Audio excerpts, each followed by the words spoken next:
Généticien, philosophe, essayiste, auteur de très nombreux ouvrages. Axel Kahn, on vous a finalement demandé de répondre à une question qui n'est pas facile en 20 minutes, mais quelle est la place de l'homme, de l'humanité dans l'urgence écologique que nous vivons en ce moment? Merci beaucoup, Olivier Delagarde, de me poser cette question. Mesdames et messieurs, je commencerai par reprendre une affirmation par laquelle a pratiquement ouvert cette session le président des CCE, lorsqu'il a dit que cette notion qu'il y avait une urgence climatique, en particulier planétaire, écologique, posait un problème de l'ordre du progrès. Je vais tenter de vous démontrer qu'en fait, la prise en compte de ce souci écologique est l'une des conditions du progrès avec un grand P, c'est-à-dire du progrès humaniste. Tout d'abord, une première observation.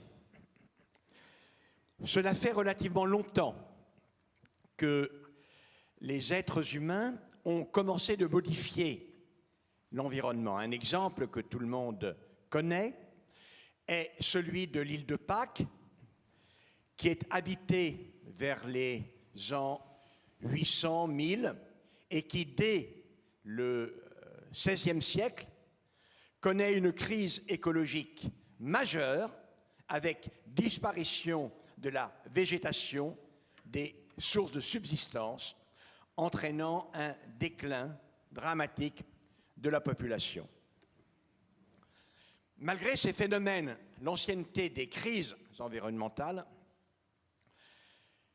pour les différents peuples qui se réclament des religions des livres, en Occident, au Proche et au Moyen-Orient,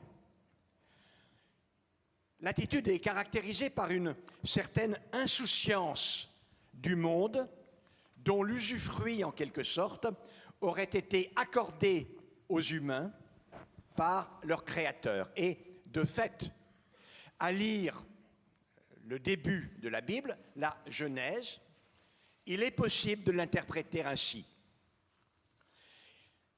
Je lis Genèse 1, 27, 28.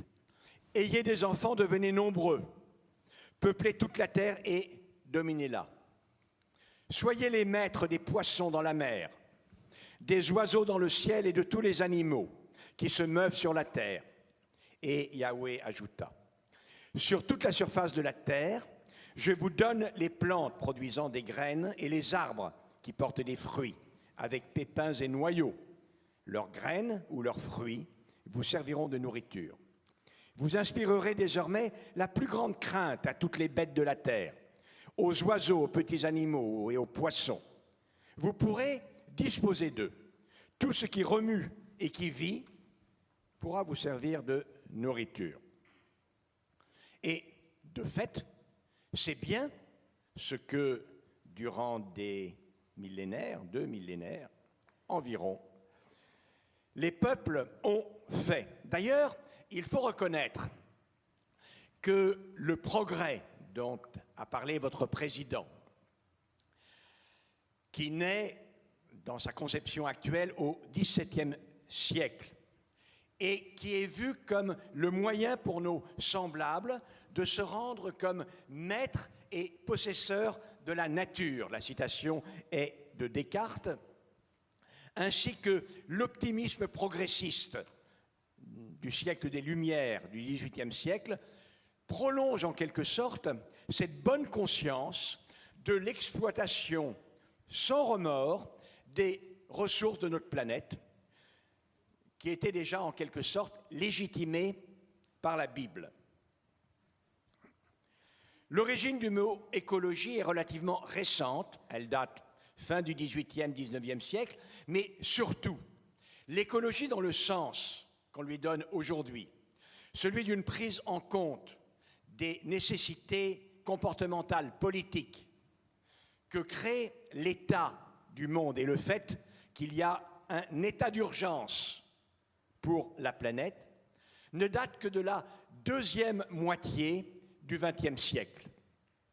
Et elle commence à s'exprimer en 1967, au lendemain de la catastrophe du Torrey Canyon. En France, on commence également à développer des discours écologiques à l'occasion d'une importante campagne, peu après, contre les risques qui sont attachés au développement d'un parc immobilier dans le parc national de la Vanoise.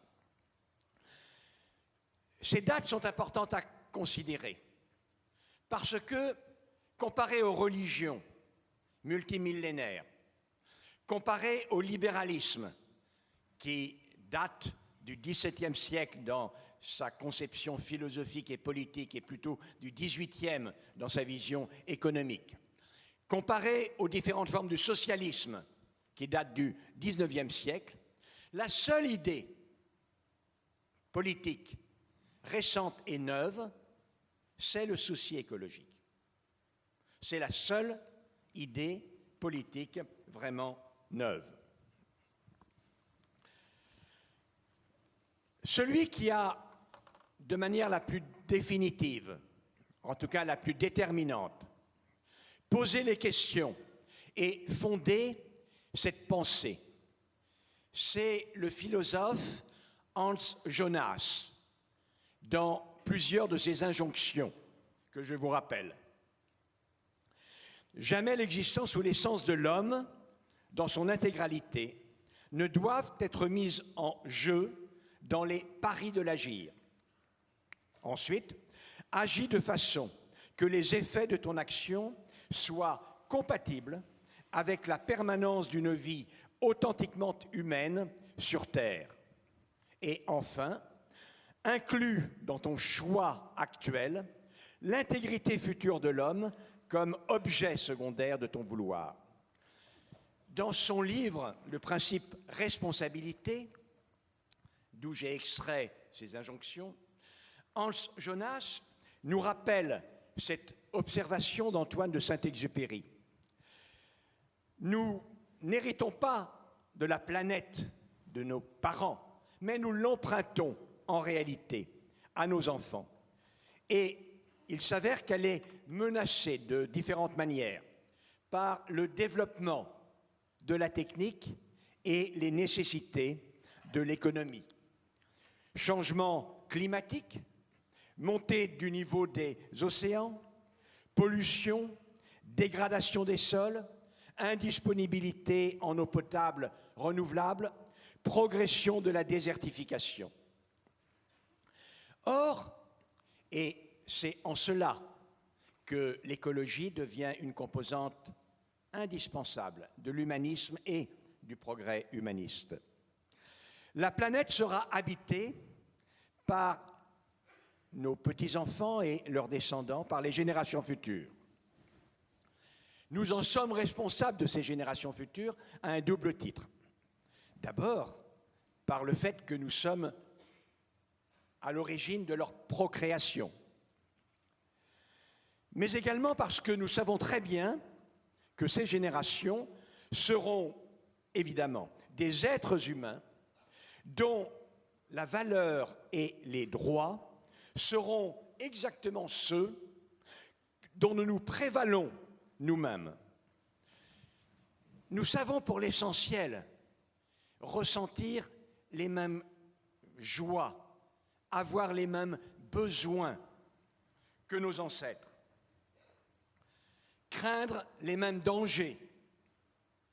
Eh bien, il en sera de même de nos descendants, auxquels Hans Jonas nous enjoint par conséquent, très logiquement, de léguer une terre compatible avec l'épanouissement d'une vie authentiquement humaine. C'est là une conséquence, vous le voyez, très logique d'une morale humaniste. Cette responsabilité envers les générations futures fonde le principe de précaution, répondant directement aux injonctions de Hans Jonas. Principe de précaution qui exhorte les décideurs à ne pas mettre en œuvre une innovation si elle récèle des potentialités dangereuses, notamment pour l'environnement. Ce concept de principe de précaution, enraciné dans le principe responsabilité de Jonas, trouve sa première expression dans l'article 15 de la Convention de la Déclaration de Rio.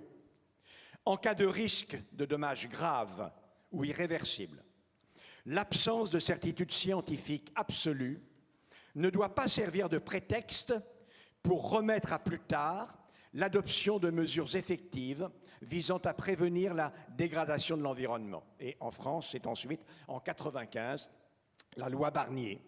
Et ce principe de précaution est maintenant un principe constitutionnel. Il est en fait, quand on y réfléchit, mais il faudra le discuter, assez évident. Et il fait partie de cette nouvelle vision du progrès dont je me suis réclamé, progrès humaniste. En effet, le progrès consiste en la mobilisation de l'intelligence humaine, des connaissances, de la science, des techniques et des richesses au service d'un projet garantissant le meilleur épanouissement de l'homme, mais évidemment de l'homme aujourd'hui, mais aussi de l'homme dans le futur. Cela signifie qu'une innovation technologique et sa traduction économique se doit non seulement d'améliorer un procédé, de produire plus de biens, d'être plus compétitif, mais aussi de garantir une meilleure sécurité aux consommateurs et aux utilisateurs, de façon plus générale, aux habitants de notre planète. La minimisation du risque de la sorte est incluse dans tout dessein de progrès humaniste. Cependant, j'ai cité le mot de risque. Le risque n'est pas une mesure quantifiable. Il n'en existe pas d'unité universelle. Et l'acceptabilité, le niveau du risque, ne peuvent s'apprécier que de manière comparative. Comparaison entre les risques de solutions alternatives, par exemple, une innovation versus le statu quo, une pratique traditionnelle versus une nouvelle manière de faire, ou bien alors le choix entre plusieurs innovations. Posée de cette manière, la question devient quel choix apparaît le moins risqué? Pour produire de l'énergie, en sachant qu'ici l'économie sera toujours le moins risquée. Pour cultiver des plantes et nourrir la planète. Pour prévenir l'apparition de maladies. Il faut bien noter que, approché de cette façon, le principe de précaution n'est, bien entendu, pas une règle d'inaction. Le principe de précaution ne serait un principe d'inaction que dans le cas d'un monde à ce point parfait que tout changement s'avérerait nuisible. Mais qui croit réellement que notre monde soit un monde parfait? Les exemples sont en réalité innombrables où le progrès technologique est l'une des conditions d'un dessein humaniste. Dans le domaine de la santé, les vaccinations, même si elles comportent des effets secondaires possibles, sont le plus souvent très préférables à l'absence de protection contre les maladies fréquentes et graves. Toutes les sources d'énergie sont plus ou moins risquées, mais nous ne pouvons pas nous passer d'énergie. Puisque nous devons nous nourrir, il faut bien cultiver des plantes en quantité suffisante pour répondre aux besoins aujourd'hui et demain, aux besoins et aux goûts de la population. Dans le passé, ce sont des innovations qui ont permis d'accroître la production, autorisant à nourrir le monde. Je n'aurai pas le temps d'y revenir, mais se le rappeler néanmoins. Chaque méthode comporte ses risques, ses avantages et ses inconvénients, et l'appréciation du risque est forcément catastrophique. Dans le passé, concevoir le principe de précaution comme une volonté et une nécessité d'inaction eût été catastrophique et le serait également dans l'avenir.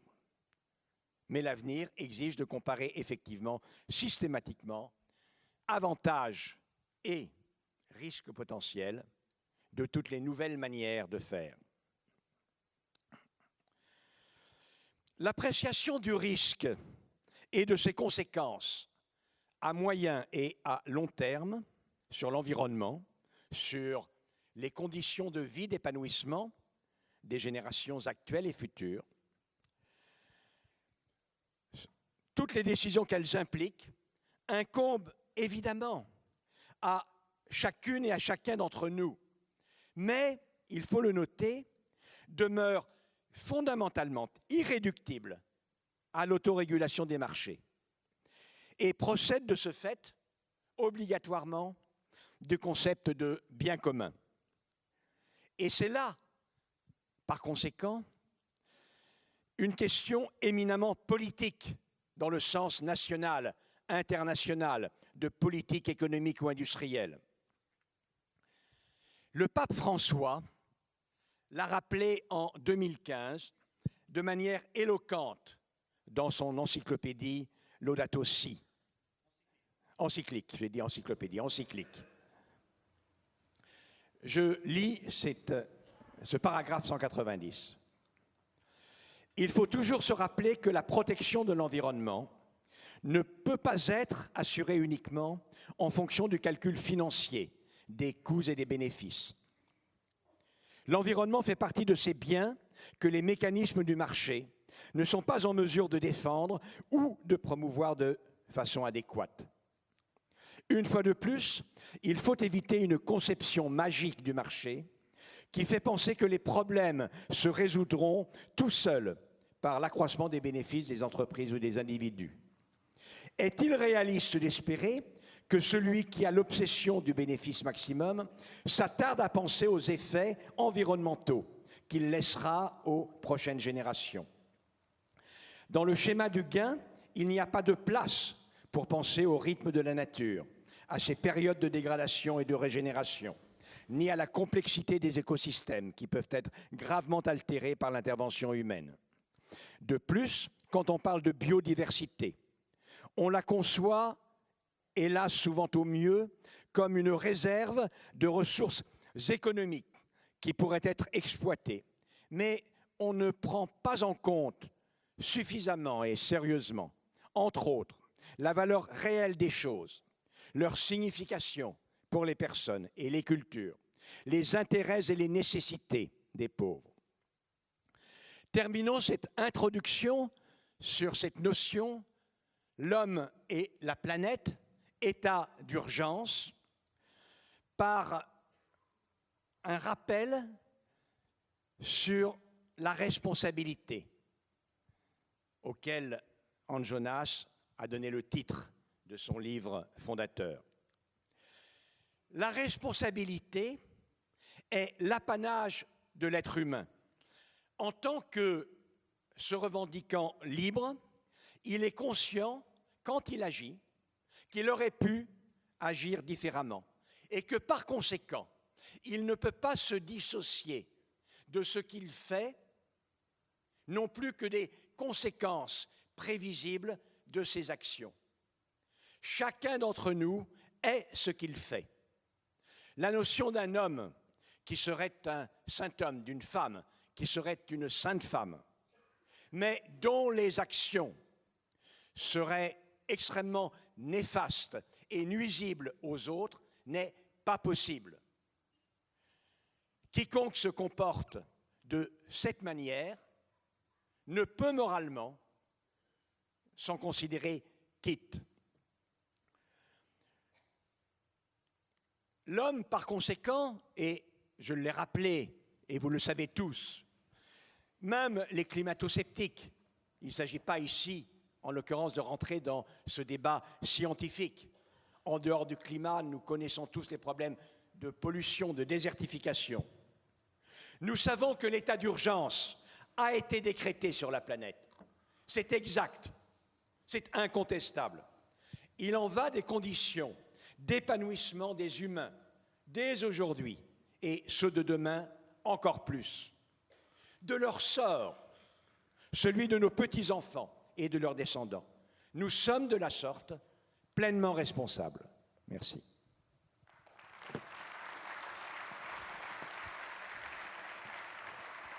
Merci beaucoup, Axel Kahn. Venez me rejoindre à ce desk, même si on a pris un petit peu de retard. Moi, j'ai quand même une question à vous poser, au-delà de tout le discours qu'on a entendu sur le progrès.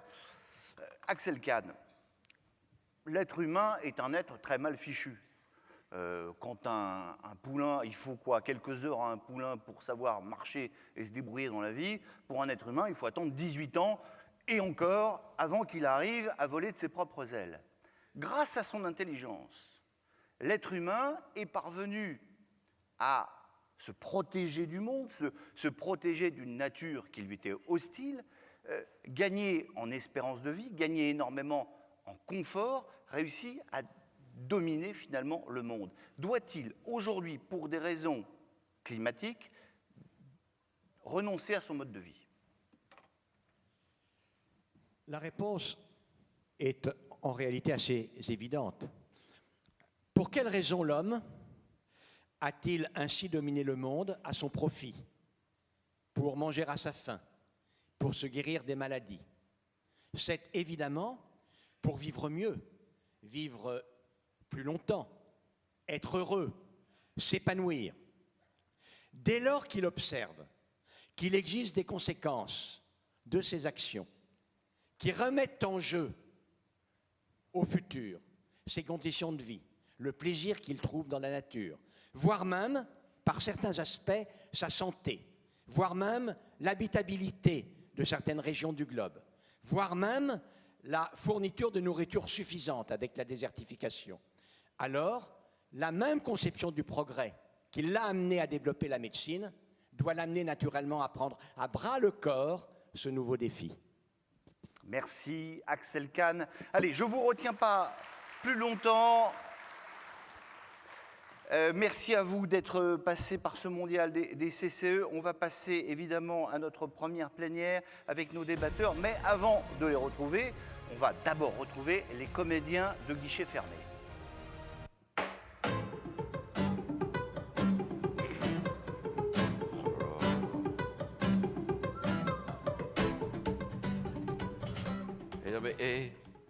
Non mais vous avez vu le thème de la première plénière? Ah oui.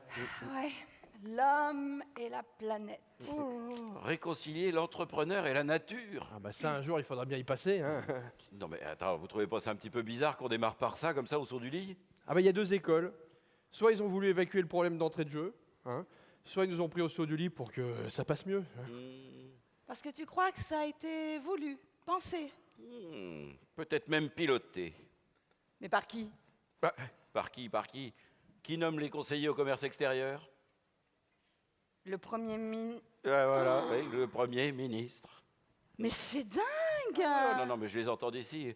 Allô, Charmy, ne pensez-vous pas qu'il serait peut-être souhaitable, dans la continuité de la COP21, d'envisager de mettre à l'ordre du jour de votre mondial l'idée de réconcilier... Non, mais moi, attends, j'y étais, ça s'est pas du tout passé comme ça. Oui, tu fais bien de raccrocher. Non, ils ont choisi tout seuls. Hein. Ouais. Parce que c'est un thème important. Hein? Bien sûr. Et qu'il serait temps de s'en préoccuper. Oui.